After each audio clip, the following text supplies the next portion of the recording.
our beloved teacher, Ma'am Aizala. And to my classmates, good morning po. Parang kailan lamang when we first started this learning skills in communication skills 13. And we have done oral practices and tests that first was very hard for us to do. But with the help of our teacher, Ma'am Lapus, and with our friends, we were able to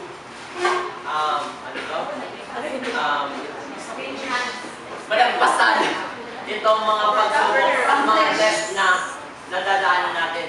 Pero ngayon, tingnan nyo, matatapos na tayo, ilang araw na lang, sa linggo na lang.